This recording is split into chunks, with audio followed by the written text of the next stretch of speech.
Hello guys, welcome to my channel. আজকে আমি তোমাদেরকে একটা রচনা দেখাবো, প্রবন্ধ বিজ্ঞান ও প্রযুক্তি এই টপিকটার উপরে।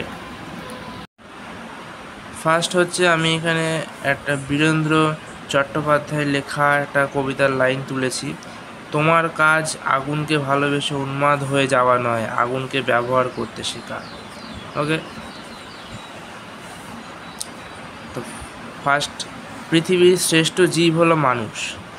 মানুষকে শ্রেষ্ঠত্বের অন্যতম হাতিয়ার হলো বিজ্ঞান। মানুষের শ্রেষ্ঠত্বের অন্যতম হাতিয়ার হলো বিজ্ঞান। বর্তমানে প্রতিটি ক্ষেত্রেই বিজ্ঞান রয়েছে। বিজ্ঞান মানুষের চলার পথকে সহজ করেছে। মানব সভ্যতার উন্নতির মূল চাবিকাঠি হলো বিজ্ঞান। ফার্স্ট পয়েন্টটা গেল। এরপর হচ্ছে বিজ্ঞান শব্দের অর্থ হলো বিশেষ জ্ঞান। আমাদের চারপাশে জীবজগৎ সম্পর্কে পর্যবেক্ষণ, বিজ্ঞানসম্মত অনুসন্ধানের মাধ্যমে আমরা যে বিশেষ জ্ঞান প্রাপ্ত করি তা মানুষের জ্ঞান ভাণ্ডারকে সমৃদ্ধ করে। প্রকৃতপক্ষে বিশ্বজগতের অজানা রহস্য সম্পর্কে সুসংবদ্ধ জ্ঞানই হলো বিজ্ঞান।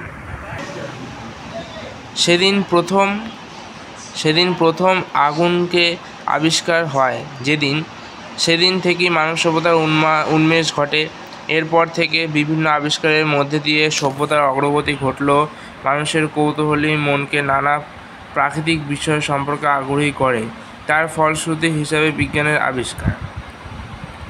এরপরের পয়েন্ট, বিজ্ঞানের বিভিন্ন আবিষ্কারের মূল লক্ষ্যই হলো মানব সভ্যতার কল্যাণ। তারই কয়েকটা উল্লেখযোগ্য দিক আমি এখানে লিখেছি পয়েন্ট করে 5টা টোটাল আছে। দেখো, ফার্স্ট হচ্ছে কৃষিক্ষেত্র সম্বন্ধে লিখেছি। কৃষিক্ষেত্রে বিজ্ঞানের অবদান অপরিসীম। প্রাচীনকাল থেকে কৃষি পদ্ধতির পরিবর্তন ঘটে চলেছে। বর্তমানে বিজ্ঞানের নানা কৃষির বিভিন্ন যন্ত্রপাতির উদ্ভাবন ঘটেছে। মরুভূমির মতো শুষ্ক স্থানেও আজকাল ফসল উৎপাদন করা যায় বা সম্ভব হয়েছে, যাই বলো। এরপর আছে শিক্ষা। মানব সভ্যতার উন্নয়নে শিক্ষা অপরিহার্য উপাদান। শিক্ষাক্ষেত্রে বিভিন্ন উপাদান যেমন বই, কাগজ, কলম ইত্যাদি সবই শিক্ষার বিকাশে অত্যন্ত প্রয়োজনীয়, যা বিজ্ঞানেরই দান। এইসব বর্তমানে শিক্ষাক্ষেত্রে অন্যতম ব্যবহৃত উপাদান হলো ইন্টারনেট, এছাড়াও যা বিজ্ঞানেরই অবদান, যা পড়াশোনাকে আরও সহজ করে তুলেছে। 3 নম্বর পয়েন্ট হচ্ছে চিকিৎসা সম্বন্ধে। আধুনিক চিকিৎসা পদ্ধতির দ্বারা বিভিন্ন দুরারোগ্য জটিল ব্যাধি দূর করা সম্ভব হয়েছে। কয়েক বছর আগেও যক্ষাকে মারণ ব্যাধি বলে আখ্যা দেওয়া হতো, তা বর্তমানে হাতের মুঠোয়। ক্যান্সার নামক মারণ ব্যাধিও বিভিন্ন চিকিৎসা সম্ভব হয়েছে। এছাড়াও বিভিন্ন ওষুধপত্র আবিষ্কার করা গেছে, যা সবই বিজ্ঞানের দান। এরপর যানবাহন সম্বন্ধে লিখেছি।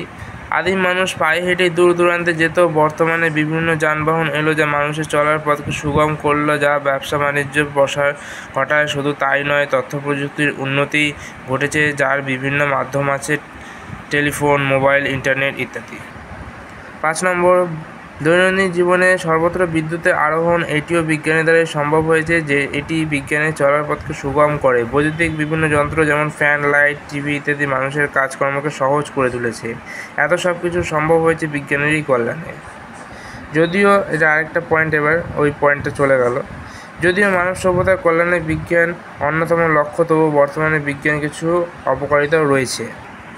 মানুষের ব্যবহারের ভিত্তিতে বিজ্ঞান সংকটমুখর হয়ে উঠেছে। বিজ্ঞানের দ্বারা যেসব যন্ত্রপাতি তৈরি হয়েছে তা মানুষের জীবনকে সহজ করেছে ঠিকই, কিন্তু বেকারত্ব বৃদ্ধি পাচ্ছে। এছাড়াও বিজ্ঞান ভিত্তিক আবিষ্কারের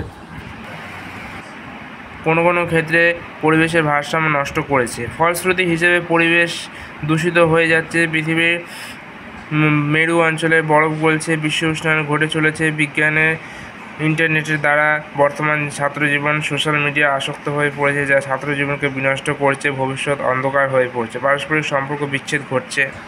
এরপর লাস্ট পয়েন্ট, বিজ্ঞানের সঠিক ব্যবহারই সংকট মুক্তি ঘটাতে পারে, অব্যাহত রাখতে পারে। শিল্প সাহিত্য চর্চাকে নিয়ন্ত্রণে রাখতে হবে, নগরায়নকে মনে রাখতে হবে।